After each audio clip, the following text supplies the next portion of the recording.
किसी गांव में एक बुढ़िया रहती थी। उसके यहाँ 7 पुत्र और एक पुत्री थी।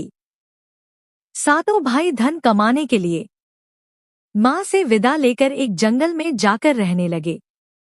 वहां से वे सातों लकड़ियां काट कर लाते और उन्हें शहर में बेच कर आते।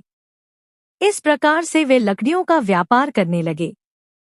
फिर एक दिन राखी का त्योहार आया। उस लड़की ने कहा, माँ, मैं 7 भाइयों की बहन हूँ, मगर इस त्योहार पर मेरे एक भी भाई नहीं है और न ही उनकी कोई खबर है। सभी बहनें अपने भाइयों को राखी बांध रहीं। मैं भी अपने भाइयों को राखी बांधूंगी। माँ बोली, ठीक है।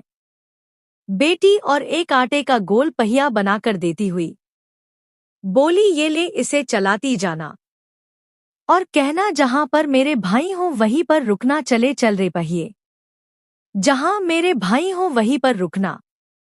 इस प्रकार माँ से विदा लेकर वह लड़की चल पड़ी। उस पहिए को चलाती जाती और कहती, चल से चून के पहिए, जहां मेरे भाई हों वहां पर रुकना। उसे चलते शाम हो गई तो वह पहिया वन के एक छोर पर बनी झोपड़ी के चारों ओर चक्कर काटने लगा, मगर वह लड़की अब भी वहीं आवाज लगा रही थी। तभी अंदर से एक भाई ने कहा, मुझे तो बहन की आवाज सुनाई देती है। तब दूसरा बोला, हमारी बहन यहाँ कैसे आएगी? उसे तो रास्ता भी नहीं मालूम। तब दूसरे भाई ने बाहर निकल कर देखा तो वास्तव में उनकी बहन थी। बहन को देखकर तो सभी झूम उठे। सभी ने उसे प्रेम से गले लगाया। दूसरे दिन राखी का त्योहार था। बहन ने भाइयों को राखी बांधी और लंबी आयु की कामना की। भाइयों ने भी बहन की रक्षा करने की कसम ली। उस दिन सभी ने छुट्टी रखी और सभी ने मौज मस्ती की। परंतु दूसरे दिन से सभी ने अपना काम शुरू कर दिया।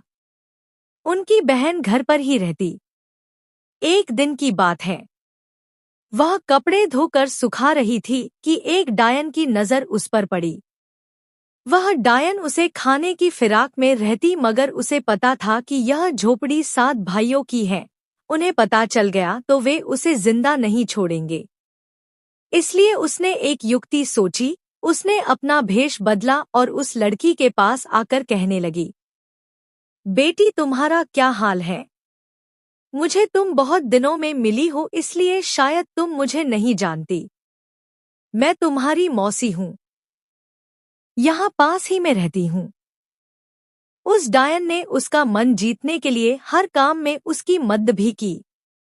इस प्रकार से वह डायन रोज उसके पास आती और उसे किसी तरह से बेहोश करती और उसका खून चूसकर चली जाती। एक दिन भाइयों ने अपनी बहन से कहा, बहन, तुम्हें किस बात की चिंता है? क्या तुम्हें किसी बात की कमी है? हम तुझे अच्छा खाना खिलाते हैं, अपना काम भी हम तुमसे नहीं कराते, फिर क्या बात है? तुम मोटी क्यों नहीं होती? आई थी उससे भी दुबली पतली हो गई हो तुम। तब उनकी बहन कहने लगी कि नहीं भैया, बस यूं ही। नहीं बहन, तुम हमें बताओ क्या बात है। तब बहन कहने लगी, जब तुम यहाँ से चले जाते हो तो यहाँ पर एक औरत आती है और कहती है कि मैं तुम्हारी मौसी हूँ, और न जाने मुझे क्या हो जाता है और मैं सो जाती हूँ। सोकर उठती हूँ तो वह यहाँ से चली जाती है।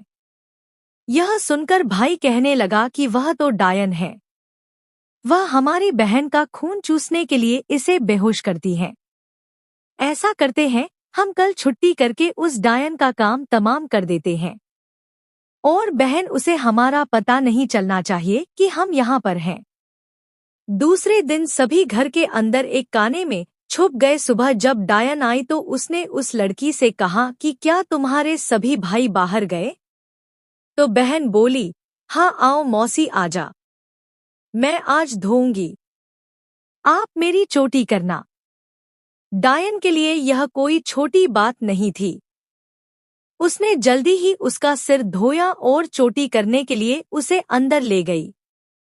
जब चोटी कर रही थी तो उसने अचानक उस लड़की को बेहोश किया और उसके सिर को खाने के लिए झुकी।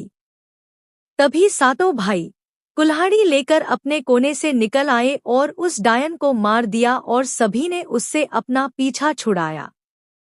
फिर सभी उस जगह को छोड़कर वापस अपने घर वापस आ गए।